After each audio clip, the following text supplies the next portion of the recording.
तो hello friends, आप कैसे हैं? आई होप कि आप अच्छे होंगे। ठीक है, तो यहाँ पर हम झारखंड मैट्रिक परीक्षा 2025 ठीक है सामाजिक विज्ञान का पेपर होने वाला है आपका 25 फरवरी को। तो एकदम हम लोग सब्जेक्टिव प्रश्न लेकर के आए हैं, तो यहाँ पे ध्यान से देखिए और समझिए। ठीक है, एकदम ये प्रश्न आएगा ही आएगा। ठीक है, और 100% हम बताते हैं कि इसमें से क्वेश्चन आपका लड़ेगा ही लड़ेगा। तो देखिए कि पहला नंबर जो हमारा सब्जेक्टिव प्रश्न है वो क्या बोल रहा है। ठीक है, उदरवाद का क्या अर्थ है। ठीक है, तो याद रखना है कि उदरवाद शब्द लातिन भाषा शब्द लाइबर शब्द से निकला है। ठीक है, ऑब्जेक्टिव में भी पूछ सकता है, जिसका अर्थ आज़ाद ठीक है होता है। इस प्रकार उदारवाद का अर्थ हुआ क्या कि व्यक्ति के लिए आज़ादी, कानून के समझ सबकी बराबरी, निरंकुश शासक और पादरी वर्ग के विशेष अधिकारों की समाप्ति तथा संविधान तथा संसदीय प्रतिनिधि सरकार की स्थापना। ठीक है, तो आपको याद रखना है कि उदारवाद शब्द कहाँ से निकला है? लातिन भाषा के एक लाइबर शब्द है जिससे निकला है, जिसका अर्थ होता है आज़ाद। ठीक है,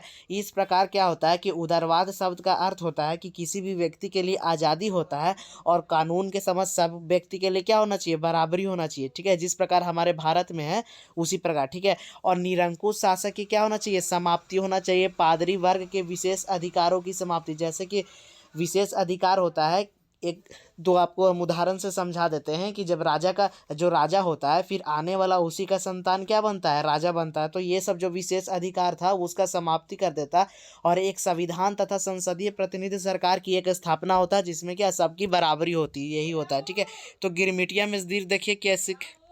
तो देखिए सेकेंड नंबर जो हमारा सब्जेक्टिव प्रश्न है बोल रहा है गिरमिटिया मजदूर कौन थे। ठीक है, तो जो गिरमिटिया मजदूर होते थे देखिए कौन थे। तो गिरमिटिया मजदूर एक तरह के कछुआ मजदूर होते हैं जो एक समझौते द्वारा मालिक रखता है, जिसका एक निश्चित समय के लिए होता है। ठीक है, तथा एक नए देश में काम के लिए लागू होता है। तो आपको याद रखना है कि गिरमिटिया मजदूर में क्या होता है कि लोगों को एक अलग क्षेत्र से पकड़ कर ले जाया जाता है और एक उनसे समझौता करके, जैसे कि पेपर पे साइन करवा के ले आता है और कुछ समय तक क्या करता है कि उनको वहीं काम करवाता है। ठीक है, और उनको जाने नहीं देता है। अब आगे देखिए क्या होता है कि 3 नंबर क्वेश्चन क्या बोल रहा है कि बहुउद्देशीय नदी परियोजनाओं से होने वाले कोई दो लाभ को लिखे। ठीक है, तो हम लोग को इसमें लाभ लिखना है। देखिए बहुउद्देशीय यानी बहुत सारा उद्देश्य को पूरा करने वाला नदी परियोजना। तो बहुउद्देशीय का मतलब होता है कि हम लोग क्या करते हैं कि कभी कभी क्या हम लोग हमेशा ही क्या करते हैं कि बड़ा एरिया में क्या करते हैं कि एक बांध बनाते हैं जिसमें पानी रखते हैं, जिससे बहुत सारा उद्देश्य को पूरा करते हैं। जैसे कि उसमें नौका परिवहन में आसानी मिलेगा, हम लोगों क्या मछली पालन करेंगे। ठीक है, तो इसमें आसानी मिलेगा और भी बहुत चीज़ें जिससे कि सिंचाई करने में आसानी मिलेगा, उस एरिया में अच्छे से काम होगा, पानी का दिक्कत नहीं होगा। ठीक है, तो ये सब बहुउद्देशीय परियोजनाएं नदी है। ठीक है, तो लाभ हम बताए हैं। आप देखिए इसका हानि क्या होता है, तो यार ध्यान से समझिए। बहुउद्देशीय नदी परियोजनाओं से होने वाले हानियाँ क्या होता है। देखिए बहुउद्देशीय परियोजनाओं के कारण भारी पैमाने पर स्थानीय गरीब लोगों का विस्थापन होता है। ठीक है, स्थानीय लोगों को अपनी जमीन आजीविका संसाधनों से लगाव, नियंत्रण, देश के बेहतरी के लिए त्याग देना पड़ता है। ठीक है, तो याद रखना है कि बहुउद्देशीय परियोजनाओं से होने वाला जो एक हानि, ये वाला जो का नंबर जो है हमारा, इसमें कहा जा रहा है ना कि इसके कारण क्या होता है कि भारी पैमाने पर जो स्थानीय गरीब होते हैं ना, गरीब लोग, उनको हटना पड़ता है उस स्थान से, क्योंकि उस स्थान पर यदि पानी हम लोग क्या करेंगे कि जमा करेंगे तो इस देखिए इस स्थान से जो गरीब लोग होंगे उनको क्या होना पड़ेगा? जाना पड़ेगा। तो यही यहाँ पे बोल रहा है, जिसके कारण क्या होता है कि उनका आजीविका छीन जाता है और ज़मीन भी चला जाता है। ऊपर से उनका संसाधन पे क्या होता है कि वहाँ पे उनका संसाधन भी होता है जहाँ पे वो खेती करते हैं, तो वो भी नष्ट हो जाता है, उनको त्यागना पड़ता है। ठीक है, तो यह एक नुकसान है। अब देखिए हमारा जो ख नंबर जो क्वेश्चन है वो क्या है। ठीक है, ख नंबर में ध्यान से देखिए कि क्या है कि बहुउद्देशीय परियोजनाओं ने पर्यावरण को भी प्रभावित किया है। ठीक है, तो बहुउद्देशीय परियोजना है, इसको पर्यावरण को भी प्रभावित किया है। देखिए कैसे कि बड़े बांधों के निर्माण में भारी मात्रा में वनों की क्षरण होता है, जिससे पर्यावरण पर बुरा प्रभाव पड़ता है। ठीक है, क्षरण का मतलब क्या होता है कि कटाव होता है। ठीक है, वन को हम लोग क्या करते हैं कि कटाव करते हैं, जिससे क्या किया जाए कि वहाँ पे पानी बहुत सारा जमा किया जाए, जिसके कारण क्या होता है कि वन में से पेड़ पौधा क्या होता है कि नष्ट होता है, कट जाता है, जिससे पर्यावरण पर हमारा बुरा प्रभाव पड़ता है। तो ठीक है, आप देखिए कि 4 नंबर क्या है हमारा सब्जेक्टिव क्वेश्चन, क्या बोल रहा है कि खनिज क्या है। ठीक है, तो खनिज प्राकृतिक, रासायनिक, यौगिक है, इसमें संगठन और संरचना स्वरूप समानता पाई जाती है। ये क्या होता है कि सेलों और अयस्कों के अवयव हैं। ठीक है, इनकी उत्पत्ति भूगर्भ में हो रही है, विभिन्न भूवैज्ञानिक प्रक्रियाओं के द्वारा हुई है। ठीक है, तो खनिज याद रखना है कि ये एक प्राकृतिक क्या है, इकाई है। अब देखिए हम लोग 5 नंबर क्या है कि 5 नंबर क्वेश्चन देख रहे हैं, ये वेरी वेरी इंपॉर्टेंट है, ठीक है। सांप्रदायिकता क्या है, ठीक है, ये वेरी वेरी इंपॉर्टेंट हमारा क्वेश्चन है कि सांप्रदायिकता क्या है, ठीक है। तो सांप्रदायिकता का अर्थ अपने संप्रदाय के प्रति स्नेह तथा अन्य संप्रदायों के प्रति घृणा उत्पन्न करना होता है, ठीक है। अगर दूसरे शब्दों में बोले तो क्या अपने धर्म को सर्वश्रेष्ठ समझते हुए दूसरे धर्म के प्रति घृणा उत्पन्न करना, ठीक है। तो यही सांप्रदायिक क्या है, ठीक है। तो यहाँ पर क्या होता है कि हम लोग दूसरे धर्म से घृणा करते हैं और अपने धर्म को सर्वश्रेष्ठ समझते हैं, ठीक है, अपने धर्म को सर्वश्रेष्ठ समझते हैं, ठीक है। तो देखिए 6 नंबर जो हमारा सब्जेक्टिव प्रश्न है, बोल रहा है कि नारीवादी आंदोलन से आप क्या समझते हैं, ठीक है। तो नारीवादी आंदोलन क्या होता है कि यहाँ पे आप समझिए कि नारीवादी आंदोलन क्या होता है, ठीक है। तो उत्तर में देखिए क्या है कि नारीवादी आंदोलन वह आंदोलन होता है जो पुरुषों और महिलाओं के समान अधिकारों और अवसरों के पक्ष में चलाए जाते हैं, ठीक है। तो नारीवादी आंदोलन क्या होता है कि नारियों के बराबरी के लिए कुछ आंदोलन होते हैं, उसी को हम लोग नारीवादी आंदोलन कहते हैं, ठीक है। तो 7 नंबर हमारा प्रश्न क्या है कि देखिए ये वेरी वेरी इंपॉर्टेंट प्रश्न है, ठीक है, ये बार बार पूछा जाता है, जालियांवाला बाग हत्याकांड, ठीक है। तो बोल रहा है क्या कि जालियांवाला बाग हत्याकांड पर संक्षिप्त नोट लिखना है हम लोग को, ठीक है। तो सबसे पहले समझिए कि हम लोग यहाँ पे जालियांवाला बाग हत्याकांड को 3 पॉइंट में हम लोग क्लियर करेंगे। तो सबसे पहला देखिए क्या है कि रोल्ट एक्ट के विरोध में महात्मा गांधी और सत्यपाल केचलू गिरफ्तार हो चुके थे। इस गिरफ्तारी का विरोध करने के लिए 13 अप्रैल 1919 के बैसाखी पर्व के दिन अमृतसर में जालियांवाला बाग के मैदान में जनसभा आयोजन किया गया था, ठीक है। उसके बाद देखिए कि खा नंबर क्या है, अमृतसर में सैनिक प्रशासक जनरल डायर ने इस सभा का अवैध घोषित कर दिया था, परंतु सभा हुई थी तब उसने वहां गोली चलवाई थी। इसमें सैकड़ों व्यक्ति मौत के शिकार हो गए थे, ठीक है। अब आगे देखिए कि क्या है ग नंबर जो हमारा, इस हत्याकांड के पश्चात ब्रिटिश सरकार ने एक हंटर आयोग स्थापित किया था और उस आयोग की रिपोर्ट के बाद जनरल डायर को अनेक सम्मान दिए गए थे, ठीक है। इसमें क्या हुआ, इससे महात्मा गांधी असहयोगी हो गए थे और उन्होंने क्या किया कि असहयोग आंदोलन चलाने का निश्चय किया, ठीक है।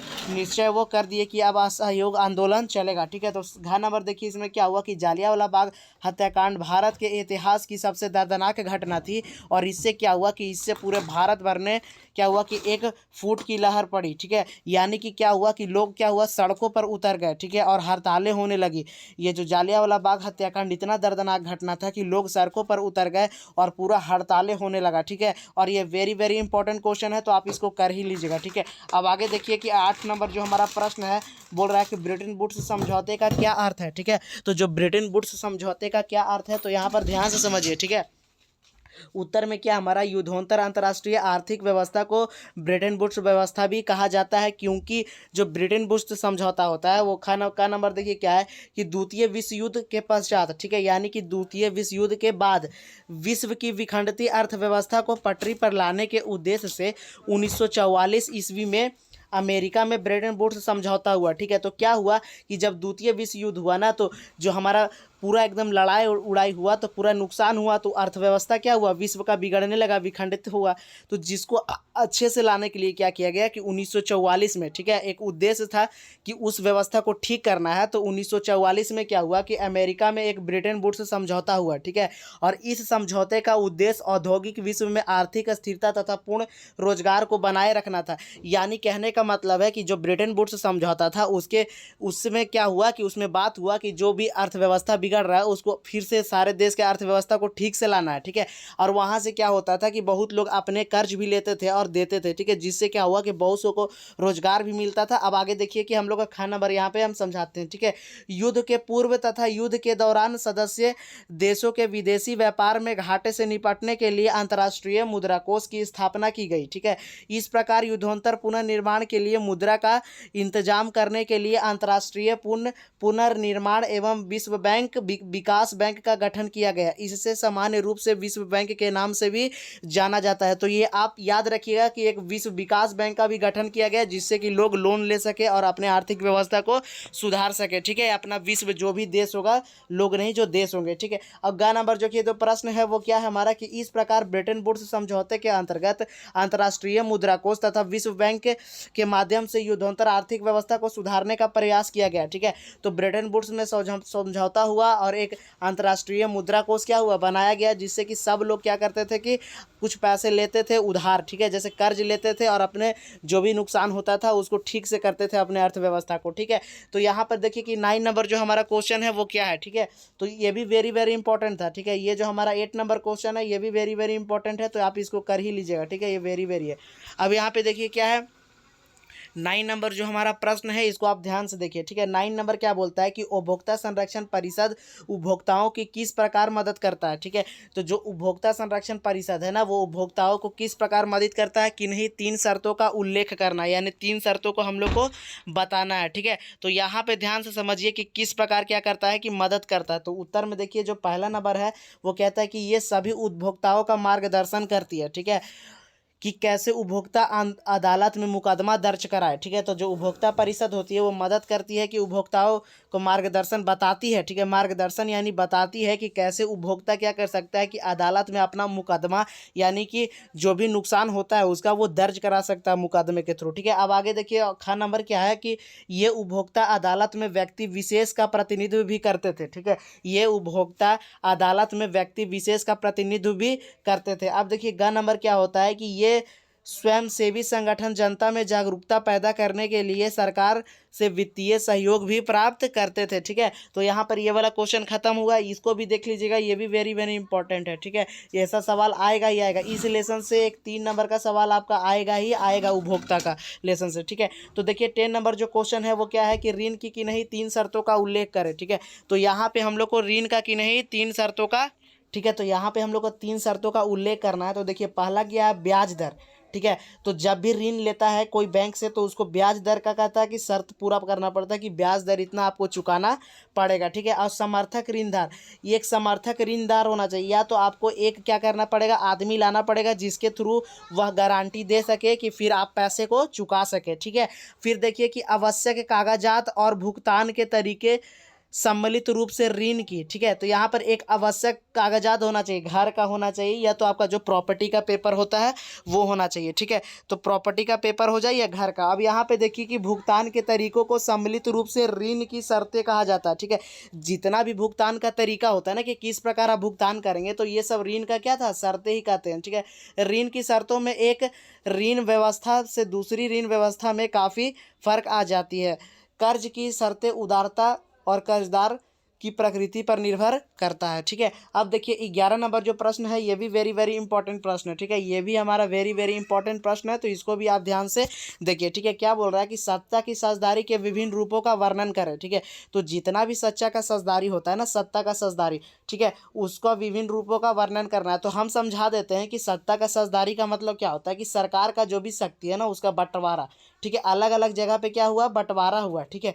तो अलग अलग जगह पे बंटवारा हुआ तो जगह पे सिर्फ बंटवारा नहीं हो सब लोगों में बंटवारा हुआ, ठीक है।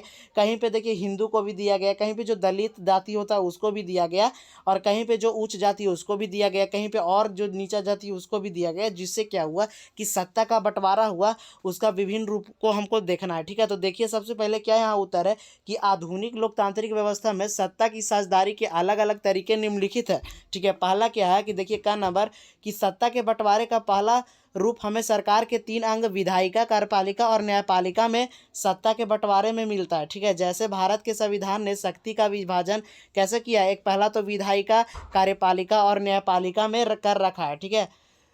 शक्ति के ऐसे बंटवारे को क्षैतिज वितरण कहते हैं। तो याद रखना है कि जो भारत का संविधान है वो सरकार को 3 अंगों में बांट चुका है, ठीक है। एक पहला विधायिका कार्यपालिका और न्यायपालिका, और ये तीनों अलग अलग शक्ति में बंट चुका है। तो आपको याद रखना होगा कि देखिए जो कार्यपालिका है जो विधायिका है ना वो कभी न्यायपालिका के काम में हस्तक्षेप नहीं डालेगा, ना न्यायपालिका विधायिका के काम में हस्तक्षेप डालेगा, ठीक है, ना कार्यपालिका डाल सकती है। तो अब आगे देखिए कि ख नंबर जो प्रश्न है उत्तर है क्या बोला प्रश्नोत्तर, सत्ता के बंटवारे का दूसरा रूप हमें सरकार के बीच विभिन्न स्तर सत्ता के बंटवारे से मिलता है। सारे देश के लिए केंद्रीय सरकार, ठीक है, सारे देश के लिए क्या केंद्रीय सरकार होती है, प्रांत तथा क्षेत्रीय स्तर पर अलग अलग सरकारें होती है, ठीक है। उच्च और निम्न स्तर की सरकारों के बीच सत्ता कि इस बंटवारे का ऊर्ध्वाधर वितरण कहा जाता है, ठीक है। भारत के संविधान में केंद्रीय और राज्य सरकारों की शक्तियों को अलग अलग सूचियों में बांटा गया। तो आपको पता होगा केंद्र सरकार को हम लोग क्या चीज़ बोलते हैं, ठीक है। केंद्र सरकार को बोलते हैं हम लोग केंद्रीय सूची, और राज्य वाला का जो राज्य का जो भी सरकार का जो भी काम रहता है उसको राज्य सूची में रखते हैं। और वैसा वैसा काम जो दोनों में होता है, ठीक है, तो वैसा काम जो दोनों कर सकते हैं उसको समवर्ती सूची में रखा जाता है। तो ये आपको याद रखना, ठीक है, वो सबको समवर्ती सूची में क्या किया जाता है कि रखा जाता है, ठीक है।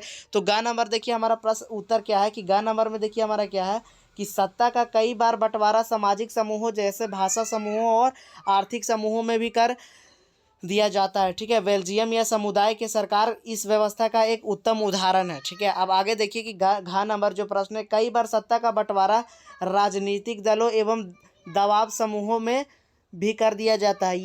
यदि अनेक पार्टियां मिलकर सरकार का निर्माण करती है तो सत्ता का बंटवारा विभिन्न पार्टियों में कर दिया जाता है। कई बार इनमें पार्टियों में किसी विशेष विभाग या होड़ भी लग जाती है, ठीक है।